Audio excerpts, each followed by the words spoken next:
up, Sauce Gang, and welcome back to the channel. Hot Sauce Beats here with another Game Theory FNAF reaction. It's Wednesday. Did you expect anything different?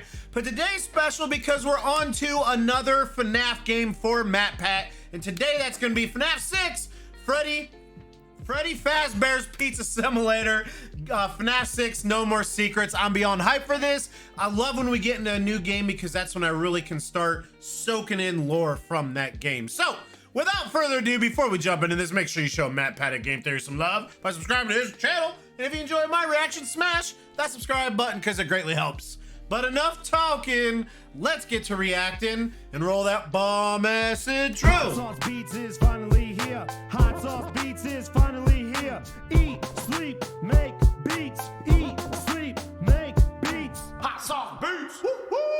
Oh, Sauce Gang, play. And to you monsters trapped in the corridors, be still and give up your spirits. They don't belong to you. For most of you, I believe there is peace and perhaps more waiting for you after the smoke clears. Although for one of you, the darkest pit of hell has opened to swallow you whole. So don't keep the devil waiting, friend. Jeez, God. I know we didn't get along all the time, but condemning me to hell seems a bit extreme. A bit harsh. Seriously, though, can we turn I don't want to go to HE double hockey sticks. It's getting a bit warm in here. Oh, wait, it is me because I'm wearing my snuggly new Game Theory merch. And you, too, can be getting hotter than a serial killer in a burning death trap because starting right now, new merch is available via the link in the description. I'm not going to lie. Do you know the way to good jacket. fashion?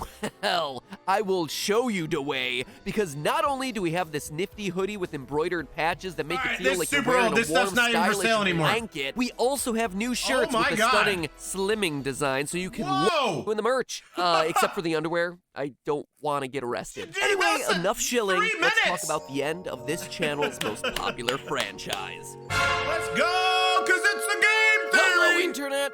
Welcome to Game Theory, where let's just take a collective moment and get this all out of the way. Say it with me now. Another FNAF video. You said the last one was gonna be your last. Yeah, I know, but I also said this. Now, don't get mad at me when the new game comes out in a few weeks and everyone tells me to do another theory about it. And true enough to form, that's exactly what happened. I released my final two-parter theory on the subject, and exactly 1 month later, I promise you, MatPat, more is gonna come out. Game-esque name of Freddy Fazbear's Pizzeria Simulator gets released. Now, at this point, I wouldn't be surprised if you all thought that Scott and I were the same person. I don't know anything about Pizza Simulator, you have chat. never seen us in the same room together at the same time. Anyway, the game came out over 2 months ago, and ever since I've had countless people asking me for the theory. Over 10 people in the last week alone stopped me on the street and asked for a FNAF episode. And that's not even... Is that how bad it gets for him? Like, he literally gets stopped on the street. Yeah, I wasn't really a big fan of your FNAF theory. Mentioning all the emails I've gotten in that time. So for Ben, Steven, Phil, yes, Cassie, I know 100% Matt, that's how it Lucas, is for him, Sarah, dude. Alex, Matt number 2, probably and eating a cheeseburger and gets asked. Carl Anthony Towns, that's no joke actually, as well as everyone who has sent in something requesting an episode on FNAF. This one, and potentially one squeezed between this one and the next theory,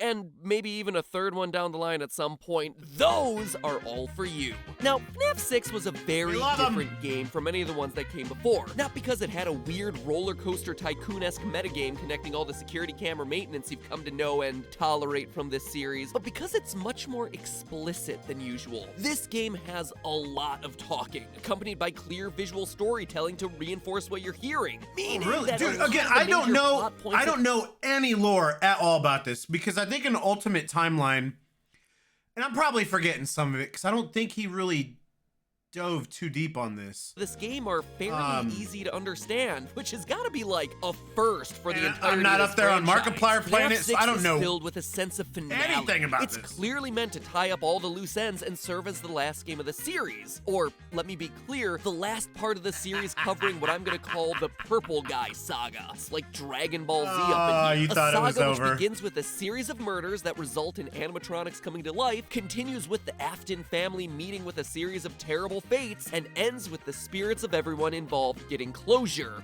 one way or another. Because this game feels much more I don't know about obvious in that. its story, Springtrap many ain't online dead. theorists have chosen to focus now on the he's major Glitchtrap. story beats, actively ignoring the game's more unusual bits, the wrinkles that don't quite fit in cleanly. But it's in those wrinkles that we find answers to some of the longest held questions of the franchise, and the What's in clues the that we box? need to finally put the whole puzzle together. So stick with me and prepare to get a little wrinkly I got like a hiccups, toe chat. left in the bathtub for too long. Ow. Because while today is certainly a theory, or rather multiple theories all in one episode, it's also me trying to open the door to you guys, equipping you with the information necessary to discuss the final points lingering around the edge of this mysterious franchise. Finally closing the book on not the closing Purple it. Guy saga. Now, We're not before I get closing to it. the deep lore here, let me quickly run through the major reveals of this game just to make sure that we're all working with the same understanding. In the aftermath of FNAF 3's Happiest Day minigame, the spirits of Freddy, Foxy, Bonnie, Chica, and Golden Freddy have all been put to rest, which left only the lingering threads of Springtrap with William Afton inside, Ennard with Baby inside, Michael Afton, I'm a living corpse who used to have robot tentacles inside, and the puppet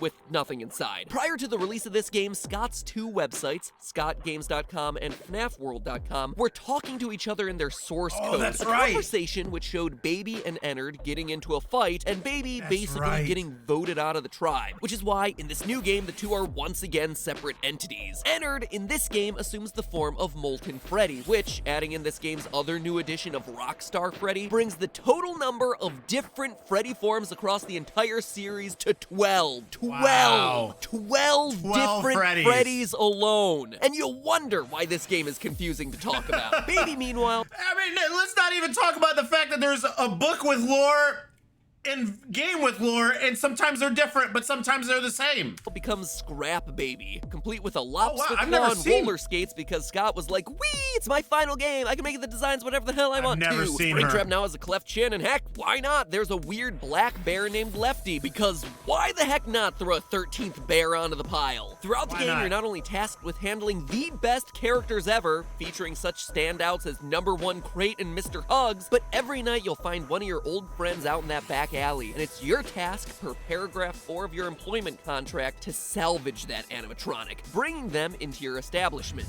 If you are playing this tape, that means that not only have you been checking outside at the end of every shift, as you were instructed to do, but also that you have found something that meets the criteria of your special obligations under paragraph 4. Ruh-roh, Fast Shaggy forward a couple Poo. nights to the true ending of the game, where we learned that the whole pizzeria was just a trap made to lure the stray animatronics into the same place at the same time, so that they and the horrors of Freddy Fazbear's could be finished off once and for all in a final blaze of glory. Even though Really? that technically happened once before in FNAF 3 and Springtrap survived. But hey, who's counting? Me. We're gonna but, keep you know. burning them. We're gonna Right. burn them And all who of all people multiple set up this times. trap? What is the identity of this mysterious cassette man? Well, the first clue we get is actually in the Is it closing Michael? monologue. Is the Although tape for man one Michael? of you, the darkest pit of hell has opened to swallow you whole.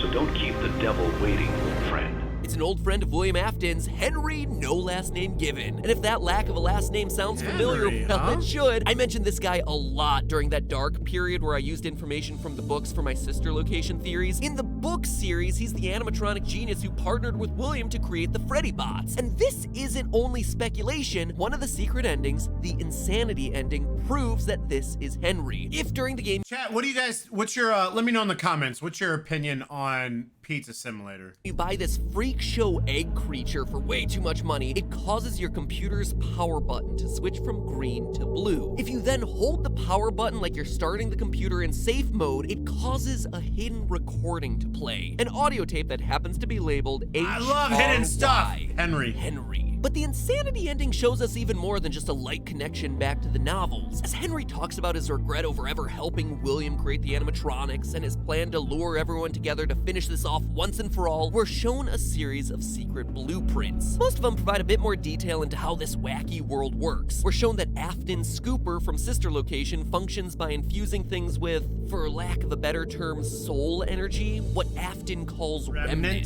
This is how Michael was able to survive as a purple corpse post his Ennard enema. We also see that Molten Freddy, formerly Ennard, still contains the souls of Ballora, Funtime Freddy, and Funtime Foxy. And And is that because Ennard is made from them? Is that why Ennard has their souls?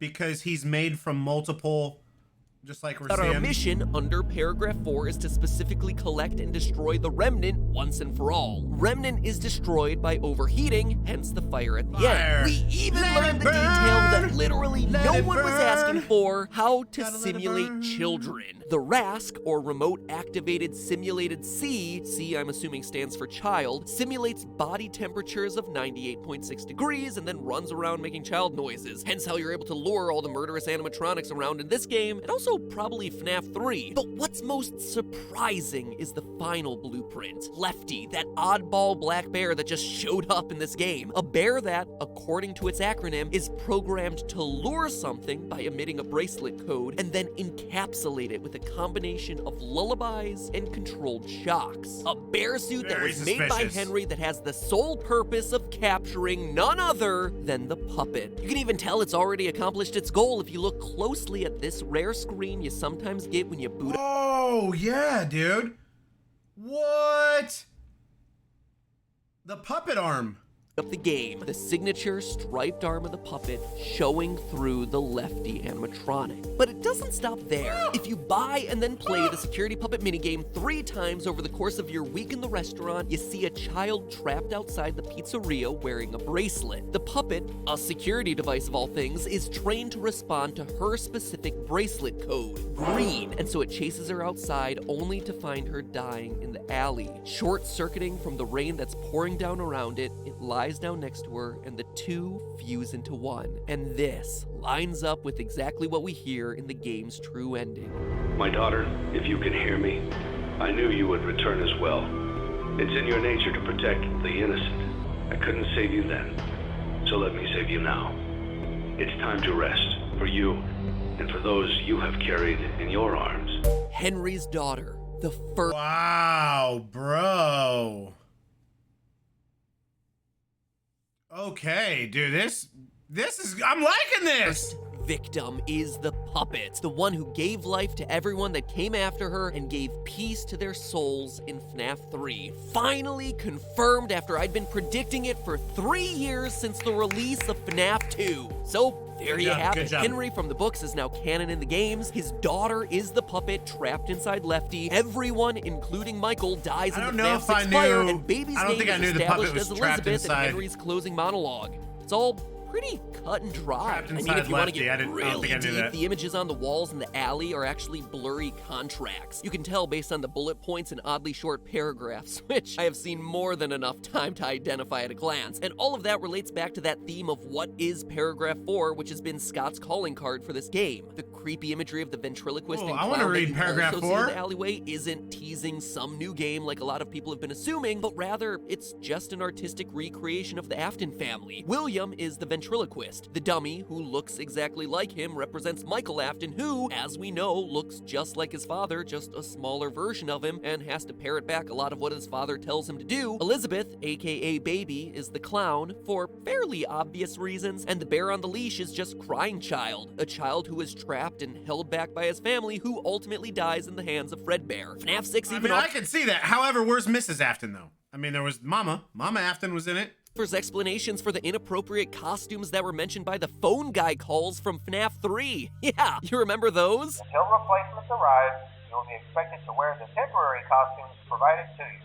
Keep in mind that they were found on very short notice, so questions about appropriateness/relevance should be deflected. They're the Mediocre Melodies crew from this game, which also happen to match up perfectly to the other masks that you see during FNAF 3's Happiest Day minigame. A green one is Happy Frog. Yep, and so we knew this. We knew that they matched, because I think that was I think it was in one of the Ultimate timelines he talked about this. Some blue one for some reason. And then Orville the elephant is the orange one with the long nose. But for as much as FNAF 6 explains, I think it was in part 1 of the Ultimate timeline. A lot pretty explicitly, it leaves open 3 huge questions. 3 questions that no one has been able to answer for the past 2 months until now. Or at least I'm pretty confident that I can answer 2 of those questions. For the third one, I'm gonna need your help. Now, you don't need too much to get that true ending. You just salvage all the animatronics and survive the nights. It's basic FNAFing 101. But there's another layer to this game, an ending that goes one step beyond just the base storyline. the Lore Keeper ending, where things start to get complicated in a Lore hurry. Keeper? To unlock it, you have to play 3 specific minigames through to completion: Security Puppet, Fruity Maze, and Midnight Motorist. Security Puppet was easy to explain. The others, though, are where the questions start to pop up. In Fruity Maze, the game starts to become more and more unstable as you progress through the 3 levels. By the end of the 3rd stage, collectibles have transformed into slaughtered dogs and burial flowers. Your on-screen avatar is trailing bloody footprints, and the blonde-haired, blue-eyed girl reflected in the arcade screen is crying. And for good reason, since standing behind her is none other than the purple guy, dressed in his golden best. Now, this one's confused a lot of online theorists, but in my opinion, requires some process of elimination to solve. Tell me, FNAF Matt 6 Pat. is all about tying up loose ends, right? And at this point, the puppet set the souls of FNAF's core 4 of Freddy, Foxy, Bonnie, and Chica, as well as Golden Freddy free in the Happiest Day minigame. Baby, the sister location crew, Springtrap, and the puppet are all taken care of by Henry in the true ending of FNAF 6, and the 3 toy animatronics from FNAF 2, which do seem to legitimately be tied to a security database, are scrapped at the end of their game. So who or what does that leave? Balloon Boy! Mangle. But I'm not saying that the girl is Mangle, I'm telling you it's her dog. Mangle is William Afton's first successful experiment with Remnant, Dog Remnant. Which, now that I say it out loud, sounds a lot more like Dog Duty than Miracle Soul Formula, but let me explain. Dude, what do you guys think about this? Is this real? We obviously see that the girl's crying, but it's not because she's scared. We actually see that Will Trap is able to have a normal conversation with her, saying, "He's not dead. He's still alive.